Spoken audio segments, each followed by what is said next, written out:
Hello, everybody. Thank you for sticking around. I'm so glad to see you around. And today is a very important day. All over the world, the Church of Jesus Christ is celebrating the day, what we call the Pentecost Sunday. And many people don't understand the word Pentecost Sunday. And there's a lot of misunderstanding around it. But for those of us who are being filled with the Holy Spirit, walking in the fullness of God, walking in the full power of God, we understand that day is actually very, very significant. It is that day, 2,000 years ago, after Jesus ascended to heaven, that the Holy Spirit, which is the promise of the Father, came and filled the believers and empowered them to do amazing things. I'm going to show you some examples of what the Holy Spirit can do in the lives of believers who receive the infilling or the empowerment of the Holy Spirit. And so, but there is, like I say, a lot of confusions about this Pentecostal day, because there's a lot of confusion about what it means to be filled with the Holy Spirit, and that that is the Pentecost experience is actually a subsequent experience from the time when you were born again. You see, a lot of people think that being born again is when the Holy Spirit come and fill and empower you.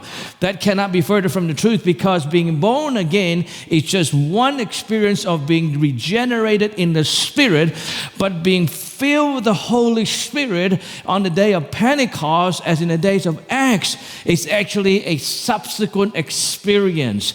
And I'm going to explain to you that later on, and what it means to be born again and what it means to be filled with the Holy Spirit. But let me say this to you, is that Pentecost is not about speaking in tongues. That could be, a lot of people fight about the teaching about being filled with the Holy Spirit on the day of Pentecost, and they say that, they're debating about tongues, speaking in tongues, and so forth. I want to tell you this: being filled with the Holy Spirit is not about speaking in tongues. Yes, speaking in tongues is a vital part of it. It is the evidence of one being filled with the Holy Spirit, not the one being regenerated with the Holy Spirit, but the one being filled with the Holy Spirit. And I'm going to show you in the scripture what it means to have this, what we call the subsequent experience. In other words, experience after you're being born again. And so, being filled with the Holy Spirit is so much more powerful than just speaking in tongues, because speaking in tongues is just the initial evidence. And yes, there's a gift of praying in tongues, because that is a gift, the prayer gift, and also a gift of ministry that Paul would explain later on into the church in Corinth and so forth. But today I want to share with you, and I want to clarify to the people in our church and whoever is watching, what it means to be filled with the Holy Spirit, like the disciples experienced on the day of Pentecost 2,000 years ago. Now, let me talk to you about the subsequent experience. Now, when the disciples were hanging around with Jesus when he was alive, before he was crucified, the disciples was not what we call being born again. They had not been born again yet, because the blood of Jesus had not been shed. And so the atonement, the work of atonement, permanent atonement had not done yet. But, they were being taught, they were listening, and they saw Jesus did amazing, miraculous things. And Jesus empowered them a little bit to do work specifically on two times, and so their exposure to the things of the Spirit was very limited. And yet Jesus was teaching, Nicodemus and his disciple how it is that they ought to be born again. And after he rose from the dead, if you recall, in John chapter 20, verse 22, all the disciples were very afraid, hiding in one room, worried about persecution, really don't know what to do with their lives, because now the Savior and the Master that they had followed for 3.5 years, now he disappeared, he died, and they're not too sure what's going on. And then Jesus showed up in the room supernaturally, and then he said, "Peace be unto you." And after he showed up, he talked to them. One of the things he did was very powerful and significant. It is to give them the experience of being born again. Well, how did he do that? Well, John chapter 2, verse 22, the Bible tells us that Jesus basically breathed to his disciples, and he said, "Receive the Holy Spirit." That was the time when they experienced of what we call being born again, regenerated. How does it happen? Is that when the Spirit of God, the Bible says, is joined with your spirit or fused with your spirit, now you are born again. Your spirit man become resurrected because the Spirit of God now joined with your spirit, and now you have a direct connection to the Heavenly Father because now the Spirit of God is living in you. Now, if that was enough, if that was what other people have been confused about being filled with the Holy Spirit, if that's all it is to be filled with the Holy Spirit, why then in Acts chapter 1 verse 4, on his way to being ascended to heaven, he was telling his disciples, the ones that he just breathed his Holy Spirit to, the one that he just said received the Holy Spirit, the one that just got his Holy Spirit, he told them this: I want you to tarry in Jerusalem. Wait in Jerusalem. Don't go anywhere until you receive the promise of the Father and being filled with the Holy Spirit. You say, wait a second here. I thought he just gave them the Holy Spirit. What is he talking about? Why is he still asking the disciples to wait in Jerusalem and don't do anything until they receive the promise of the Father and being filled with the Holy Spirit? Here's the key, friends, is that being filled with the Holy Spirit is not a born-again experience. Being filled with the Holy Spirit is an empowerment process. I'm going to say it again. Being filled with the Holy Spirit is an empowerment process. I'm going to show you the power of the Holy Spirit, or like the title says, the Holy Spirit power. I'm going to show you what it does. You know, that's a huge difference being born again and then being filled or being empowered with the Holy Spirit. Because after the disciple was being empowered by the Holy Spirit, they look like different people. They act differently. They have different abilities. They just are completely different individuals. I'm going to show you that. And so, you know, that's the difference being born again with the Holy Spirit living inside you. You welcome the Holy Spirit inside you, and then being filled with the Holy Spirit that is being empowered by the Holy Spirit. One say, you know, one would probably ask, why is it that God wants to use two processes to cause us to be empowered? Well, you probably understand it a little bit more as I go along with the scriptures and teach about how it is that you can receive the empowerment of the Holy Spirit. But needless to say, at the end of the day, we really can't answer all the questions. There is no full answer to this, because it is the will of the Father. I could think of one reason is that perhaps God is looking for those who had a greater hunger and greater desire to do what He wants them to do to fulfill His will. Then He will fill them with the Holy Spirit. And for the rest of us, you know, for the rest of Christians who are not being filled with the Holy Spirit, it doesn't mean that they're not born again, they're not saved. They are saved and they're on their way to heaven. They are our brothers, and they're all good because we are saved by grace through faith, and through that process you are born again. So now I want to show you what it is that the Holy Spirit can do, the type of impact the Holy Spirit can have over your life. Yes, you, those who are watching, you know that you can have the amazing experience of the impact of the Holy Spirit when His empowerment process take place in your life. Now I want to show you quite a few examples of the apostles or the disciples of Jesus that were with Jesus before they were filled with the Holy Spirit, and that what happened to them after they were filled with the Holy Spirit. Well, the first example is this, is that if you can recall, the apostles themselves, with the exception of 2 times when Jesus gave them specific instruction to go and heal people, they couldn't do it themselves. When people would come to them and say, hey, can you help my children, help us to get healed? They couldn't do anything. Remember the time in Luke chapter 9, verse 37, verse 40, is that there was this man, he had his son with epilepsy, you know. They came to the disciples or the apostles and asked them to help him out and to heal his son, and the Bible said they couldn't do a thing. And then Jesus had to rebuke them and say, you are little faith, you know, this generation is cursed because they're of little faith. But the disciples, they tried their best, they couldn't do it. And after everybody had gone, they would come to Jesus quietly and ask, why couldn't we do it? So they couldn't really heal people all the time. And what happened is, after they were filled with the Holy Spirit, after the day of Pentecost when the Holy Spirit came, and the apostles, disciples, they all became quite differently. They became very powerful people. In Acts chapter 5 verse 12, we are told that these apostles, they performed so many miracles from 12 to 15 that they're doing it regularly. People were just looking at what they were doing. It's amazing. They were performing miracles regularly. They couldn't have done that without the Holy Spirit.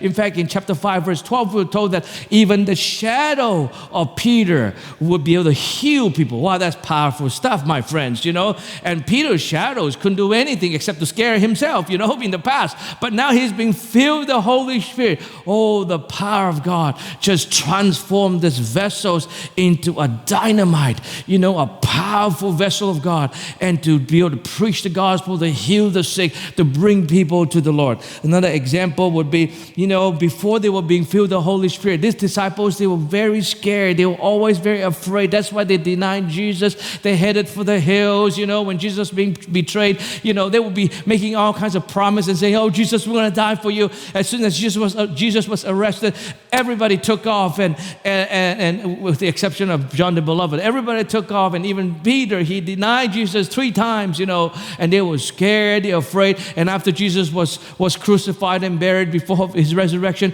they were all hiding and very, very afraid. Now, this very same people, after the experience of Pentecost, would change completely. The Bible says that they will preach after the Pentecost. They were preaching and healing people in Acts chapter 4, and then they were arrested for preaching about Jesus, and they were whipped.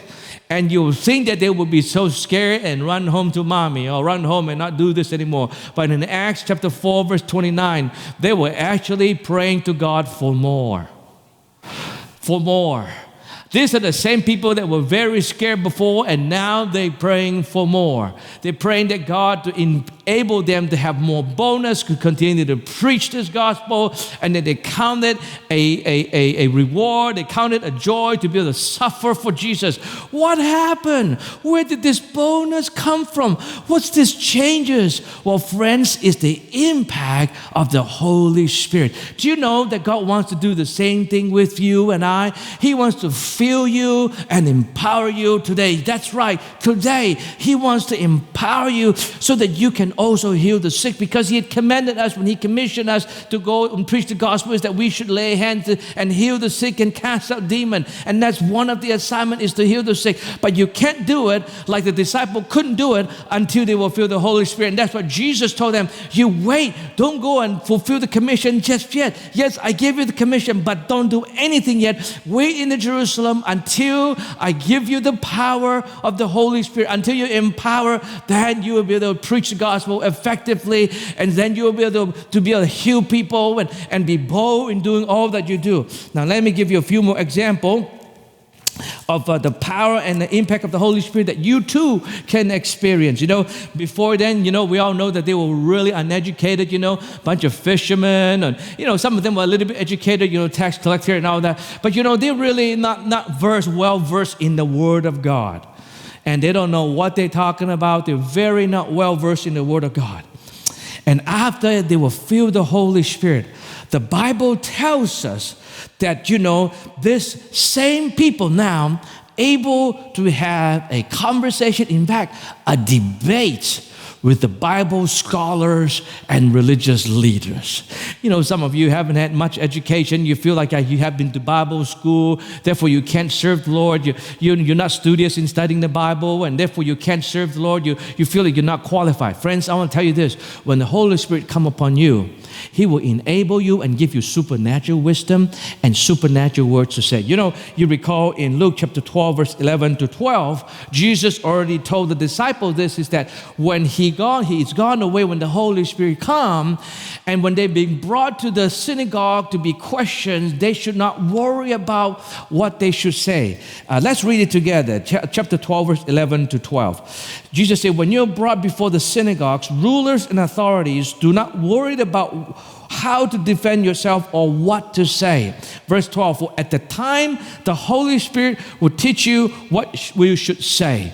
And in other translation, it says that God is going to fill your mouth with His words Do you know, friends, when you've been filled with the Holy Spirit, you may not have read the whole Bible, but God is going to give you insight. He's going to give you revelation. In fact, Jesus in John says that in that day when he had gone to heaven, is that the Holy Spirit will reveal everything to you. In fact, you need not any teacher to teach you everything, because the Holy Spirit himself is going to teach you. Do you realize how powerful the Holy Spirit is? He can reveal to you things that people cannot even teach you, and that's the impact of the Holy Spirit on the disciples. Now let me go to another example. You know, before they were filled with the Holy Spirit, they were ordinary people following Jesus. You know, just no big deal. You know, it's not a threat to anybody. And they were just following Jesus, watching his miracles and listening to him preach, you know, and people pay no attention to them. But after they were filled with the Holy Spirit, guess what happened? They become leaders of global movement that had become even a threat. If the history is correct, and the history is, they were threats to the emperor himself, the Roman emperor. That's how powerful this motley crew of disciples that nobody paid attention to, that Jesus had raised and had given the Holy Spirit to. Do you realize that many of you are probably sitting there in your room and thinking to yourself, do you know, I believe God had called me to something much greater. But I just don't know why I'm still kind of working through life like a little guinea pigs running through the Ferris wheels, you know, just going nowhere in a hurry. You know you're called for something more significant, and yet you feel like you are stuck. Friends, do you know God can change someone who is uneducated, who had no authority, no power? He can make that someone to become a global leader of the finest movement of God. You know, we're coming into the place where many people had prophesied that this is the last days, that we're going to see an amazing revival, meaning many people will be brought into the kingdom of God. In fact, many had prophesied that a billion people will be won into the kingdom of God in this revival that is at its cusp, and we are about to see a breakout and in this revival. But it will not happen unless the Holy Spirit is involved. And when the Holy Spirit is involved, He would take even an uneducated person, insignificant person, maybe you don't have any education at all, and He could turn you around and make you an amazing leader for this move of God. Well, so that's another example. Now, let me give you a couple of more examples, and then I'm going to tell you how it is that you can position yourself to receive this power of God. You know, before they were filled with the Holy Spirit, you recall, hardly any of the disciples say anything that would change anybody. You know, in fact, all they were doing is just debate with one another how great they're going to be and who is the better and this sort of thing. They're very childish. They really have zero impact in people's life. Right after, just immediately after they were filled with the Holy Spirit, Peter stood up and he preached. That day, 3,000 people were added into the church. Wow.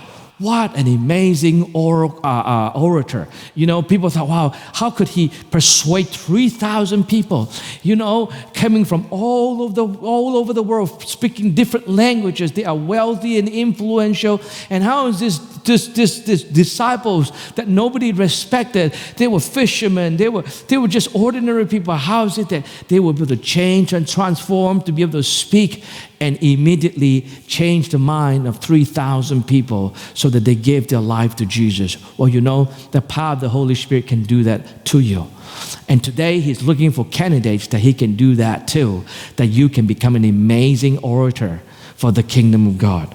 I'm going to give you one last example, and then we're going to move on.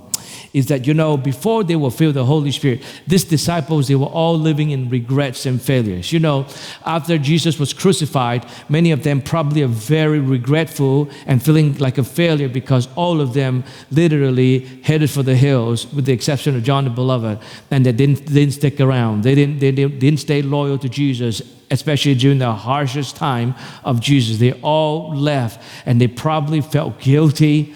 They probably felt ashamed, and they probably felt like they had no future. In fact, they'd gone back to their own, you know, career of fishing and this sort of thing. But you know, the Bible tells us that after they became filled with the Holy Spirit, these are the same people that form the council of the church and they become the most powerful people on planet Earth. They are amazing heroes and generals and champions in the kingdom of God. God wants you to become the amazing heroes, champions, and generals in His kingdom, but that it can only be done with His Holy Spirit.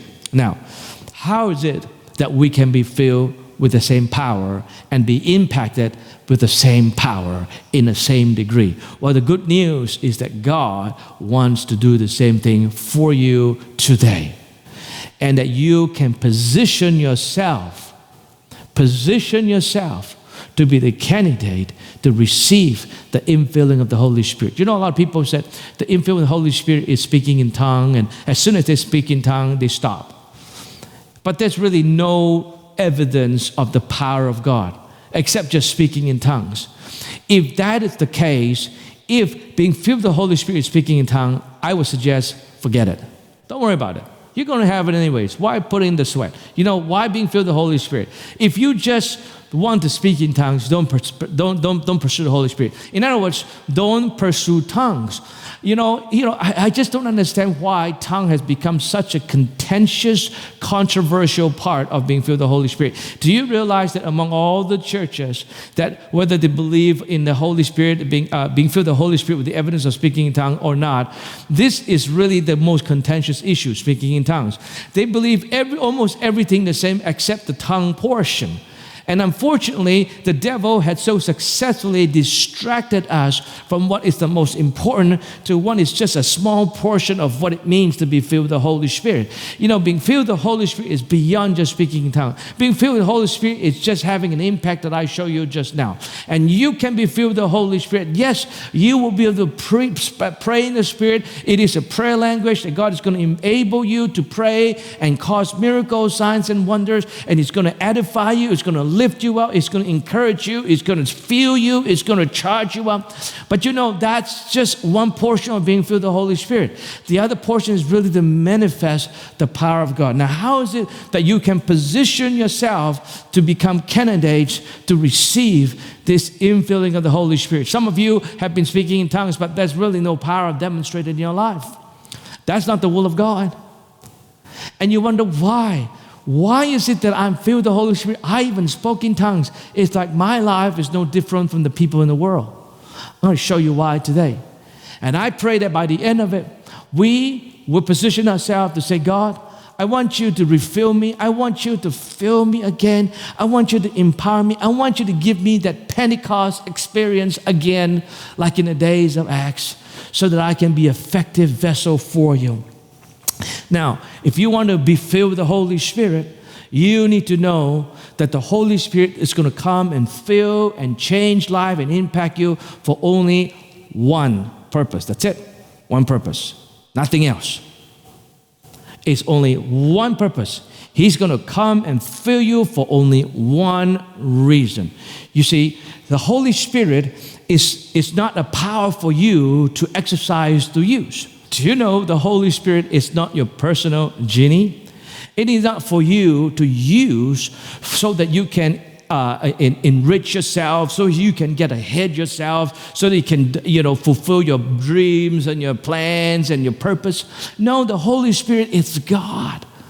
He cannot be controlled or be used by anyone. You can't, even if you try to. Even if you beg and plead, He will not let you use Him. He is God. How could the God of the universe let you use Him? Who are you? Who do you think you are that you can use God for your own agenda and your purpose? You can. The Holy Spirit is not your personal genie. In fact, let me go one step further. Listen to me very carefully. Every spirit that you can control at your will is not the Spirit of God. Doing so is nothing more than witchcraft. I'm going to say it again. Every spirit that can be controlled by you is not the Holy Spirit. The Holy Spirit will not be controlled by you or anybody. I don't care how anointed those servants of God may be. The Holy Spirit can never be controlled by created beings. The Creator will never be controlled by the created being. Because if that Spirit that you say is the Holy Spirit that you can control, then my friends, I'm afraid it is not the Holy Spirit. Because it is you who is supposed to subject to the Holy Spirit, not the Holy Spirit to you. And so if you think that you have the Holy Spirit, you can manipulate it with your to fulfill your personal goal, personal success, personal agendas. I want to tell you that spirit is not the Holy Spirit. That's demonic spirit, and you're practicing witchcraft. And yes, God wants you to succeed. God wants you to become successful. To become successful, you don't need the Holy Spirit. You need the Word of God. Just follow His Word and you will succeed. But if you want the Holy Spirit that I talk about, friends, know this. The Holy Spirit has one and only one purpose. Is for the kingdom of God. Is for the will of God and the purpose of God being fulfilled on this earth. Is for souls to be saved, gospel to be preached. That's it. It's nothing to do with your personal lives. You don't need the Holy Spirit to go to heaven. You don't need the Holy Spirit to be successful. To be, like I said, successful, you just follow the Word of God. And you know, to get saved, you don't need to be empowered with this dunamis, this power gift that God has given to His church. That is for the purpose of preaching the gospel and for the kingdom of God and for the expansion of the kingdom of God. In fact, let me say this. Without the power of God, you and I can't do anything. And so I would advise us, like Jesus advised His disciple, wait until you receive the power. Don't try to preach the gospel with your own strength, because you're going to fall flat on your face. You're going to try. Do what this church has been teaching. Rest until you hear from heaven. Rest until He fills you with His power, if you infuse you with His dunamis, and so that you can have the firepower of God to do amazing things for God. You wait on Him until you receive the power. In the meantime, you serve in different capacity, do what you need to do, be humble and do different things. But as far as fulfilling the mission that God has placed in your life, I tell you, a lot of young people, all alike, is that they think that they can do whatever they want. You know, as long as they initiate it, God is going to facilitate it. In the kingdom of God, when it comes to the Holy Spirit, is that you do not initiate anything. That the Holy Spirit does not facilitate what you initiate. You understand that? In the kingdom of God, when it comes to the Holy Spirit, it is the Holy Spirit who initiates. It is the Holy Spirit who facilitates. You and I are just simple vessels that He can choose to use or not to use. He is not obligated to use us if He doesn't want to. He is not obligated to move in our timetable, in our agenda. I think, friends, is that there's a confusion in the church, is that as long as we speak in tongues, we can actually, basically utilize the Holy Spirit to facilitate our initiative, however noble the initiative is, however great the initiative is. As long if it is not the Holy Spirit initiated, He will not come and facilitate it. He will not come and help you out. So don't even try. So might as well just wait on the Lord until you hear from God. And when you hear from Him, friends, I tell you, the work is easy. The work is easy. He's going to lead you to a place where you have labor not, and you'll walk into somebody else's labor and just reap the harvest. That's how easy the Holy Spirit is. You know, the disciples, right? They have the Holy Spirit power with them. They didn't have to go and fast 40 days for the Holy Spirit power to come. They didn't have to do this, that, and the other thing. The Holy Spirit come on the day of Pentecost, boom, hits them, and they'll be able to preach. They'll be able to heal the sick. Even their shadow will be able to heal the sick. Yeah, subsequently, they have started some spiritual discipline like fasting and so forth, but those are not for the purpose of getting the Holy Spirit to work for them.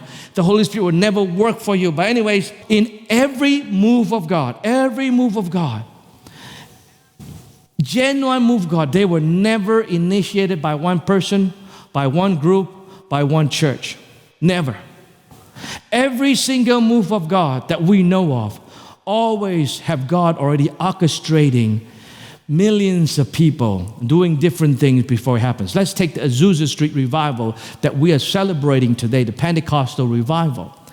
The Azusa Street revival, a lot of people know about William Seymour. And many people thought that it is William Seymour that had brought the Azusa Street revival. That could not be further from the truth, my friends. Do you realize that prior to William Seymour even show up at the scene, God has already orchestrate and mobilizing his church for that moment? You see, before that moment, there was another move of God called the second work of grace. That's when the Methodists, the Wesleyan, they're preaching about holiness. And the holiness movement, they started to come forth. People all of a sudden, all across the world, people were hungry, absolutely in hunger to be holy, to be righteous. They're not satisfied with just living a normal Christian's life. They had nothing to do with Julian Seymour, but that God has already orchestrated the move, mobilizing his church. People now who started to pray in groups all across the United States, all across England. There's a move of God started to happen. And what happened is that as the holiness movement began to move, the second grace began to move, and God started to move his Holy Spirit. And there was this person called Evan Roberts. I really can never remember. He was considered to be the lead in what we call the Welsh revival. And prior to the Pentecost revival in Azusa Street, there was this Welsh revival that 100,000 people would be gathered, be saved in that little in that place, in Wales, and God is really starting to move. And there were people from the United States, in fact, in California, that had gone over to be part of the Welsh revival, and then it would take the message of Welsh revival back. And after that, we hear about the teaching called the third work of grace. That is now a person by the name of Charles Parham. He started to teach about what it is to being filled with the Holy Spirit. After holiness, after living in holiness, the next step is to being filled with the Holy Spirit and speaking in tongues. Charles Parham himself had not been filled with the Holy Spirit yet when he first started preaching that, you say.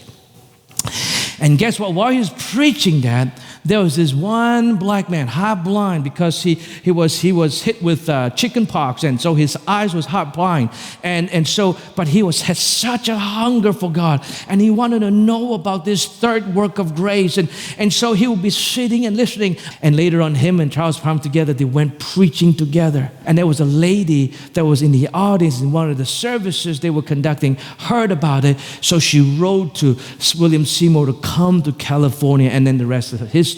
He went over to California, and then God used him. And in fact, during the Azusa Street revival, he wasn't even the first one who spoke in tongue. It was a woman that was the first one who spoke in tongue, and later on became his wife. So he wasn't even, in fact, he was the third one, I think. It was the third one that was filled with the Holy Spirit speaking in tongue. But what I'm trying to tell you is this, is that no move of God, no power of God has ever been belonged to just one person, one group, or one church, one denomination. No, God moves is powerful. He usually mobilizes everyone that would be willing. Are you willing to be that vessels today in this, what we believe, a final move of God that is about to take place? Are you willing to be one of those vessels that God use me? I want to have the same experience that the disciples have. And let me go to my next point.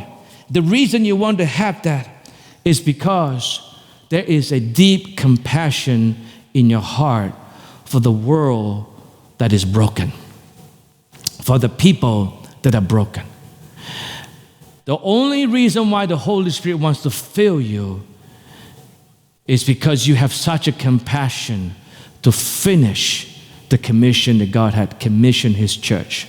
It is not for your personal success, financial success, personal goal, manipulation, none of that.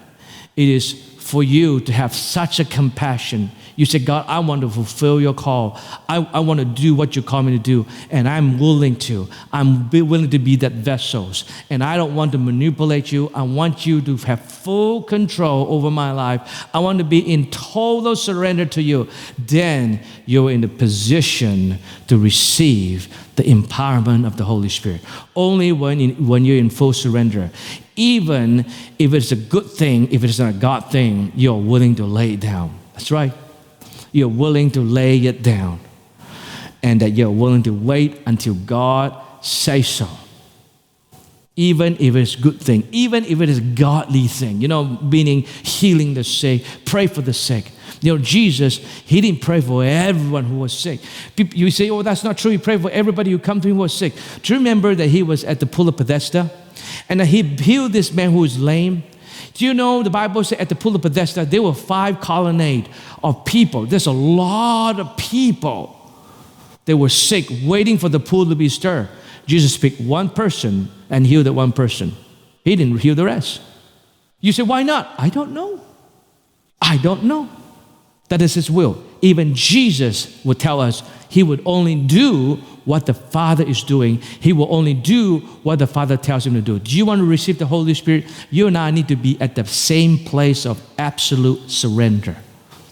No matter what peer pressure we get, no matter what pressure we get, we are willing to say, God, I'm not going to move until you tell me to. That leads me to the final point, is that in order for you and I to receive the power of the Holy Spirit, we must be humble.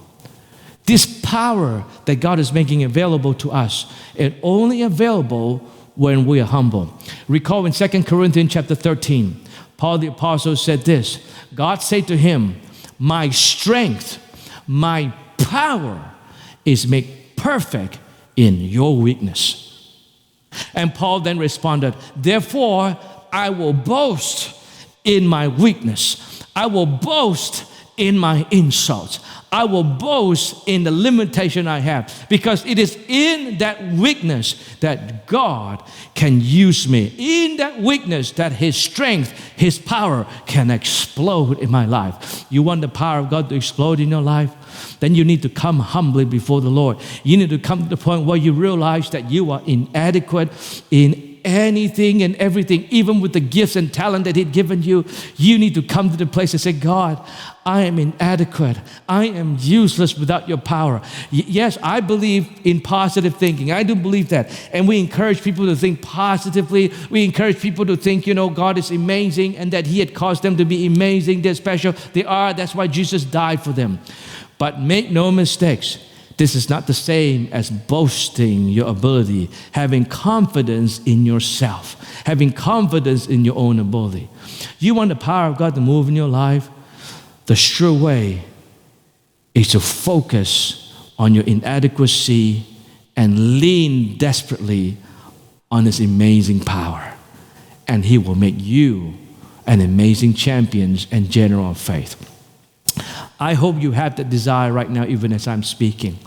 And I want to pray for you before we go, is that starting this moment, you begin to ask the Lord to examine you if there's any area in your life that you have yet yield to God in total surrender. Meaning that even if He doesn't do anything, you are okay with it.